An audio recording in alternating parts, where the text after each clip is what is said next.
कौवा वो वाहिद परिंदा है जो शाहीन के रास्ते की रुकावट बनने की कोशिश करता है। कौवा शाहीन की पीठ पर बैठकर उसकी गर्दन पर चोंच मारता है, ताहम शाहीन कौवे को कोई जवाब नहीं देता, ना कौवे से लड़ता है। शाहीन कभी भी कौवे पर अपना वक्त और तवानाई ज़ाया नहीं करता, बल्कि आसानी से अपने परों को खोलता है। शाहीन आसमान में तेजी से ऊंचा उड़ने लगता है। ऊंची उड़ान से कौवे को सांस लेने में दुश्वारी का सामना करना पड़ता है।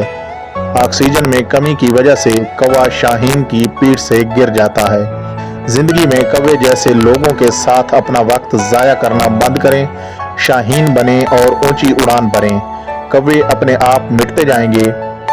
अगर आप चैनल पर नए हैं तो चैनल सब्सक्राइब करके बेल आइकन का बटन प्रेस कर दें। इंशाल्लाह मिलते हैं नेक्स्ट वीडियो में, तब तक अल्लाह हाफिज़।